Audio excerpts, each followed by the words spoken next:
warahmatullahi wabarakatuh. Kami dari kelompok 2 ingin mempresentasikan hasil diskusi kami dengan tema fungsi khas dan pembagi bilangan acak. Saya sendiri sebagai moderator, dengan anggotanya ada Azizatun Solihat dengan NIM 221165. Selanjutnya Dewani Intan Sofianita dengan NIM 221186.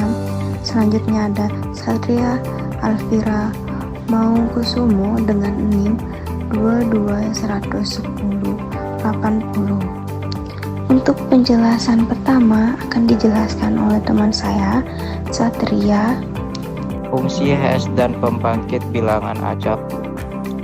Jadi, pembangkit bilangan acak adalah metode yang digunakan untuk menghasilkan bilangan acak.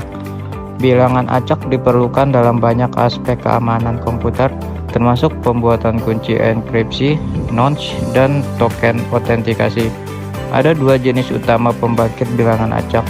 Pembangkit bilangan acak pseudo-random atau PRNG, dan pembangkit bilangan acak sejati atau TRNG.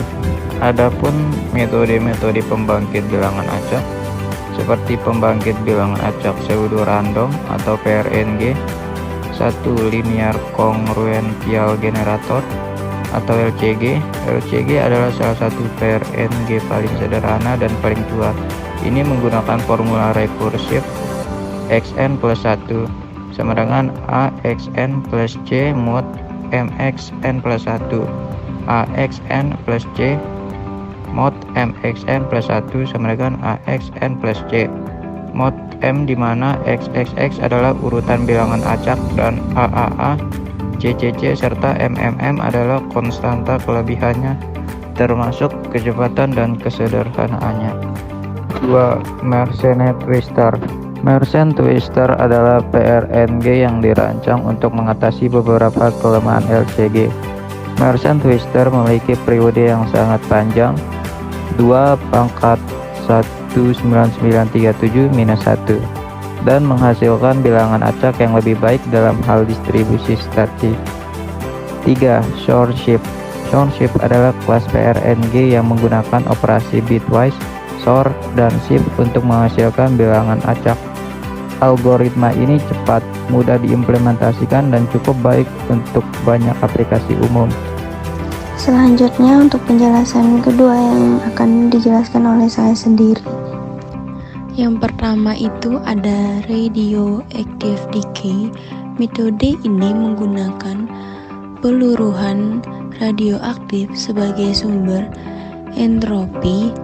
Karena peluruhan radioaktif adalah proses acak yang alami, bilangan yang dihasilkan oleh metode ini sangat acak dan tidak dapat diprediksi. Metode yang kedua adalah thermal noise.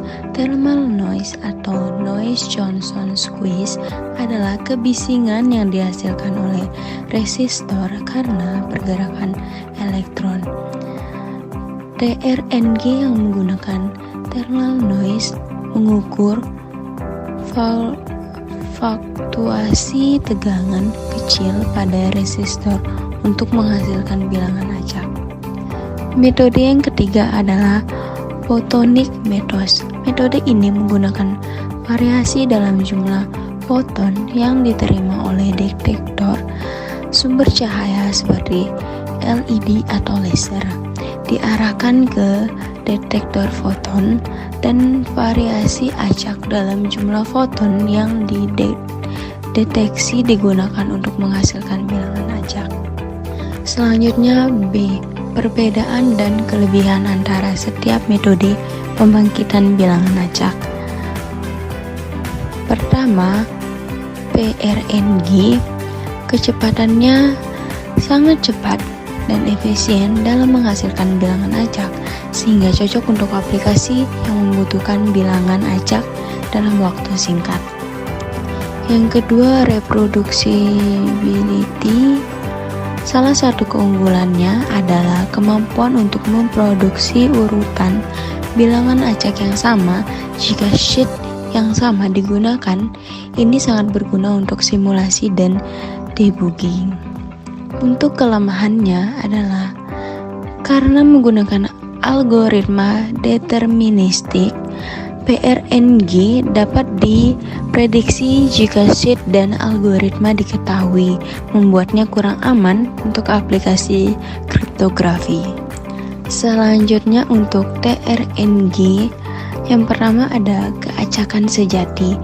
TRNG menggunakan bilangan yang benar-benar acak karena bergantung pada fenomena fisik yang tidak dapat diprediksi. Untuk keamanannya, karena sifatnya yang tidak dapat diprediksi, TRNG sangat aman dan cocok untuk aplikasi kriptografi yang memerlukan bilangan acak yang tidak dapat ditebak. Untuk kelemahannya, TRNG cenderung lebih lambat dan lebih kompleks dalam implementasinya dibandingkan PRNG, sehingga mungkin tidak cocok untuk semua aplikasi. Selanjutnya C. Fungsi hash dalam melakukan enskripsi pesan. Fungsi hash memainkan peran penting dalam berbagai aspek enskripsi dan keamanan data. Beberapa penggunaan utama fungsi hash meliputi: yang pertama adalah penyimpanan password. Fungsi hash digunakan untuk menyimpan password dengan aman. Alih-alih menyimpan password dalam teks asli, sistem penyimpanan nilai hash dari password. Saat penggunaan memasukkan password, sistem menghitung hash dari input penggunaan dan dibandingkan dengan hash yang tersimpan. Ini memastikan bahwa meskipun database password terkompromi, password asli tidak dapat langsung diketahui. Yang kedua ada digital signature. Fungsi hash digunakan dalam pembuatan tanda tangan digital untuk memastikan integrasi dan keaslian pesan. Sebuah hash dari pesan dibuat dan dienkripsi dengan kunci privat pengiriman. Penerima dapat menenskripsi tanda tangan dengan kunci publik pengirim dan verifikasi hash untuk memastikan bahwa pesan tidak diubah. Yang terakhir ada data integrity. Dengan menyimpan atau mengirim hash bersama dengan data, penerima dapat menghitung ulang hash dari data yang diterima dan membandingkannya dengan hash yang dikirim untuk memastikan bahwa data tidak mengalami perubahan. Selanjutnya dijelaskan oleh teman saya, yaitu Azizatul Solihat. Baik, terima kasih kepada teman saya Dewani. D. Cara penyelesaian kasus yang berhubungan dengan pembangkit bilangan acak. Yang pertama, menggunakan TRNG untuk keamanan tinggi. Dalam aplikasi yang memerlukan tingkat keamanan tinggi seperti pembuatan kunci enkripsi, TRNG lebih disarankan karena bilangan yang dihasilkan benar-benar acak dan tidak dapat diprediksi. Yang kedua, pemilihan dan pemeliharaan PRNG yang tepat. Untuk aplikasi yang tidak memerlukan keamanan tinggi, memilih PRNG yang memiliki distribusi statik yang baik dan periode panjang seperti Mersenne Twister adalah penting. Selain itu, penggunaan seed yang kompleks dan tidak mudah ditebak dapat meningkatkan keamanan PRNG. Yang ketiga, audit dan pengujian. Melakukan audit dan pengujian rutin terhadap implementasi pembangkit bilangan acak untuk memastikan tidak ada kelemahan yang dapat dieksploitasi. Penggunaan alat dan teknik pengujian yang tepat dapat membantu mengidentifikasi potensi masalah sejak dini. Yang keempat, pembaruan algoritma. Mengikuti perkembangan terbaru dalam penelitian kriptografi dan memperbarui algoritma PRNG secara berkala untuk menghindari kelemahan yang telah diketahui. Selanjutnya, penutup.